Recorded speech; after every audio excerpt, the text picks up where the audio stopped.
Welcome back to Restauranttopia. We got Dave Ross, Brian Seitz, and Dave is going to talk about customer data and how to collect it. Imagine a perfect world where you can build a restaurant, open the doors, and make loads of money. Unfortunately, those days are over. It takes great leadership, hard work, and long hours to operate a successful restaurant. Together, we can make it happen. This is Restauranttopia.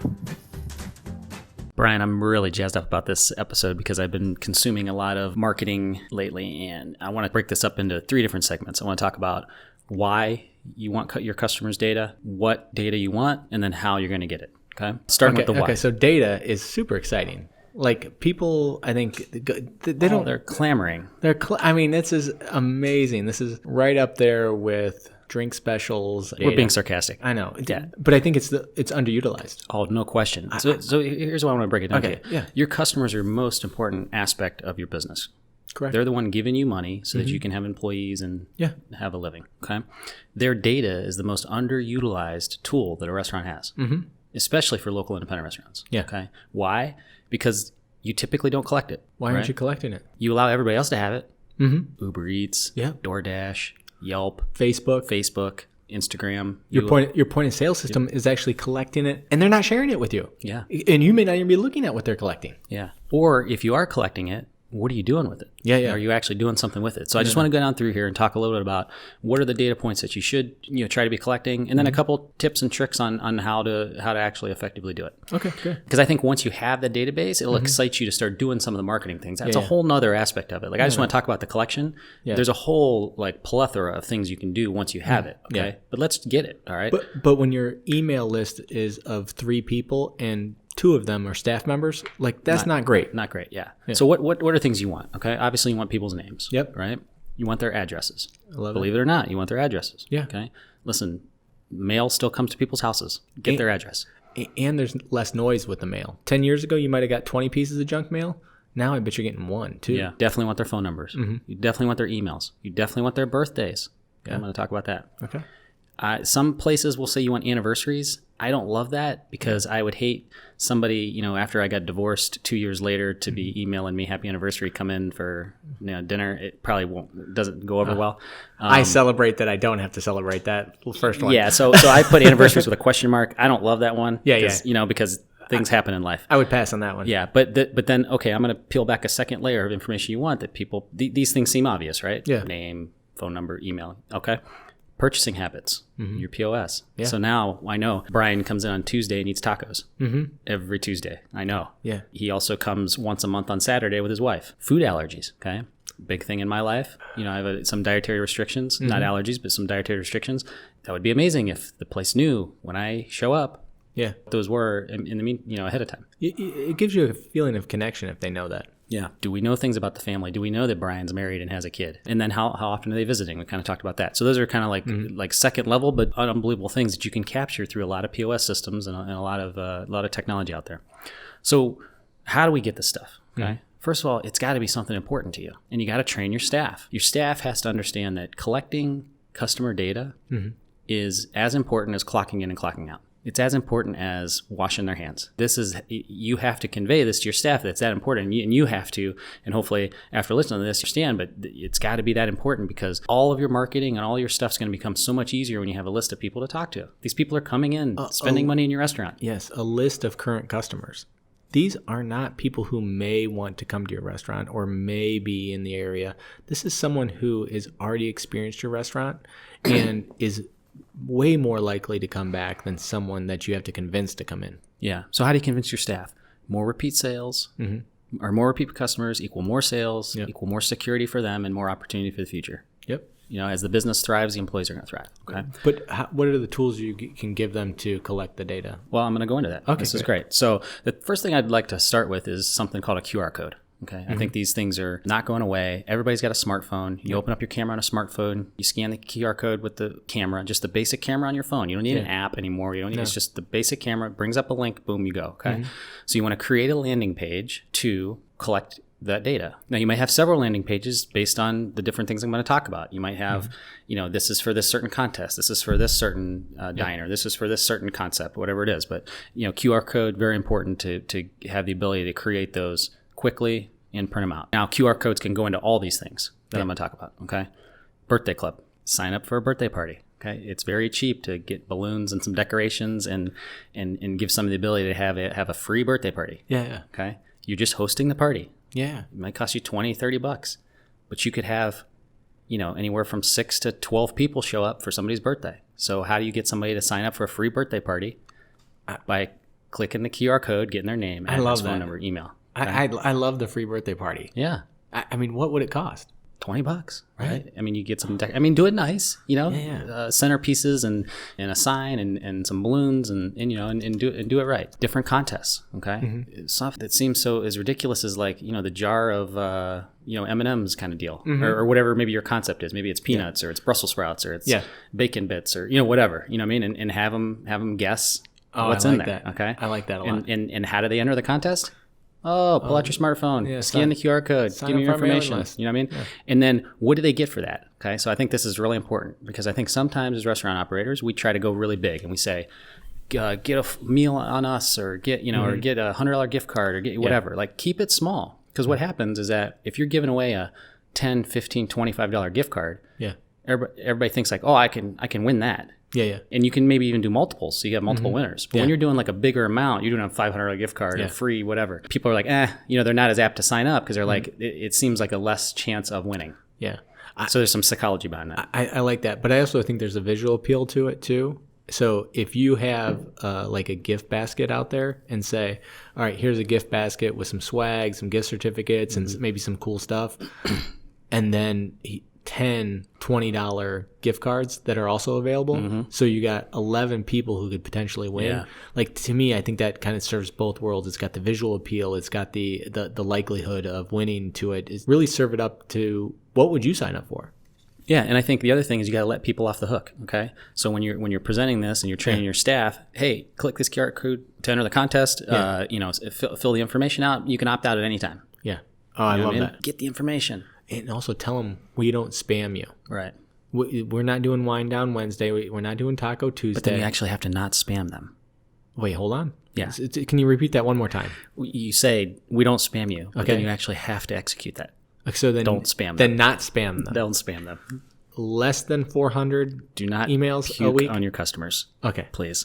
Okay. All right. I like this. So we got contests, all kinds of different things in contests. You guys are creative. Okay. Business lunch. Think about this. If you have robust lunch business, or maybe you don't, you're trying to get it, and you're in an industrial area where there's some businesses and things like that. Yeah. How can you do a business lunch? Bring 7 of your coworkers, and you eat for free. I love this. How many office managers would have the office go there for lunch if they don't have to pay for their meal? That could be a cool thing. And you could do that with birthdays too. All of a sudden, like bring 7 people for your birthday. You eat for free. Well, and I'll give you one too, similar to that, to your business one. Catering, where you sign up for our catering newsletter and we give you different offers, and then you also get the ability to earn points for free food. No, I love that. There's certain places where it's strategic to go low. We were talking about the smaller denomination gift cards, but then sometimes like give something away, man. Let's say you're going to do a birthday party. You designated Thursday nights is birthday night. So you schedule on a Thursday night. It's got to be a Thursday night, and you bring up to 7 other people. So you get 8 people, and the first round of drinks is on us. I love it. You go, oh, I can't do that.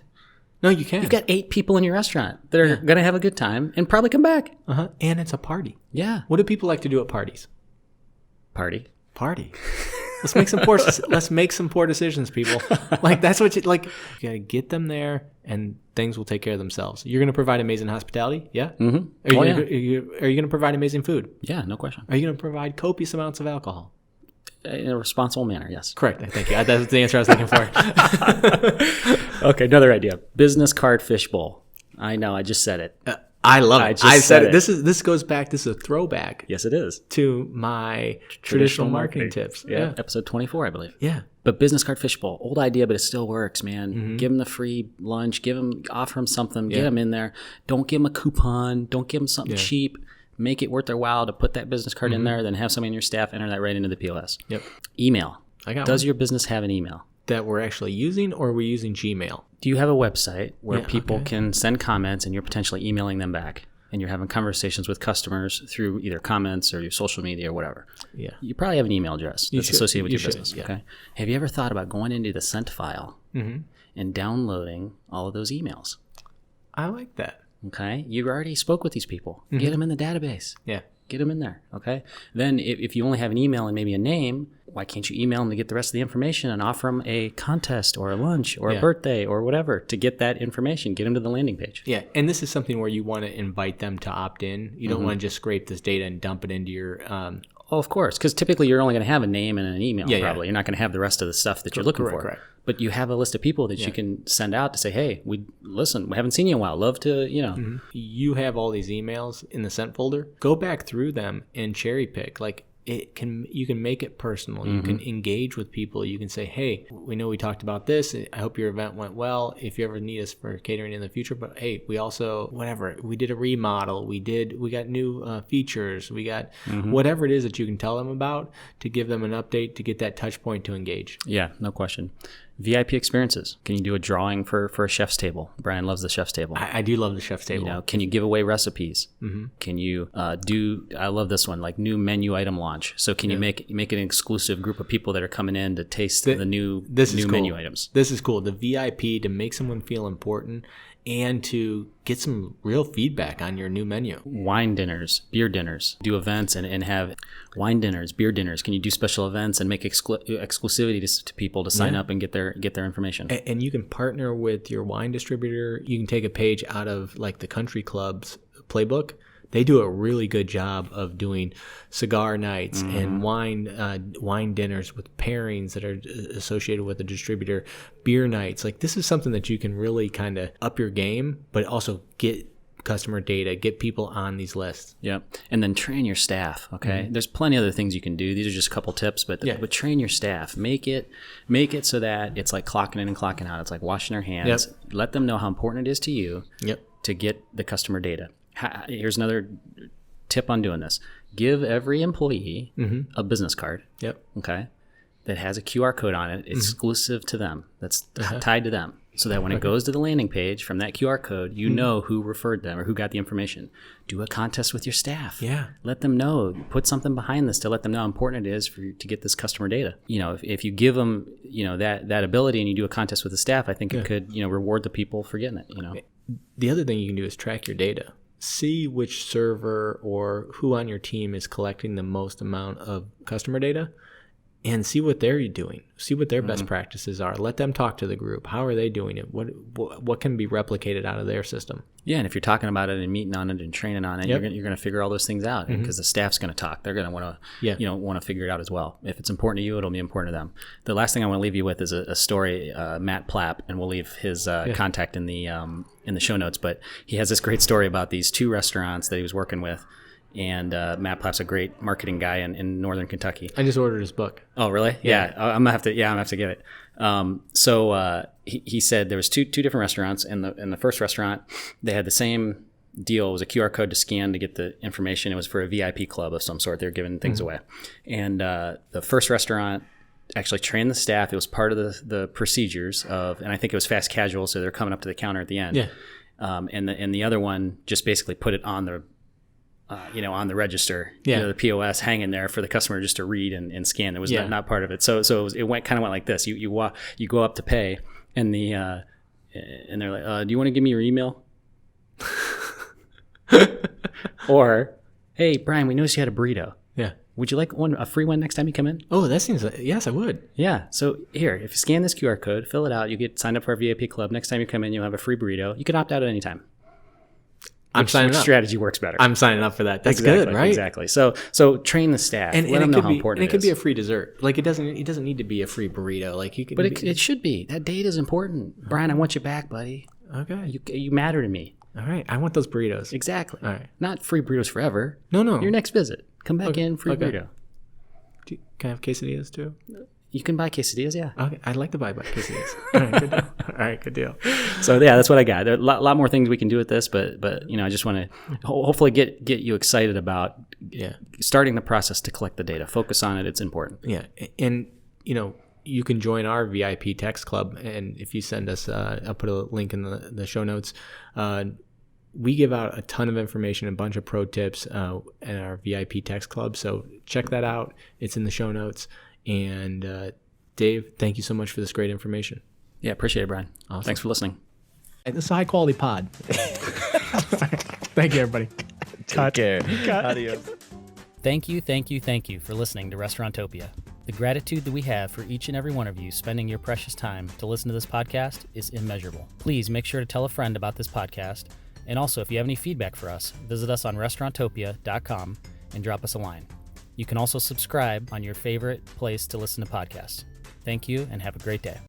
What's up now, buddy? Yeah. We are excited to announce the Restaurantopia VIP Text Club. Join by texting the word podcast to 844-928-4257. You will get access to exclusive content, industry news, deals, announcements, pro tips, and more. The VIP Text Club is an exclusive community of independent restaurant owners and professionals. Join today.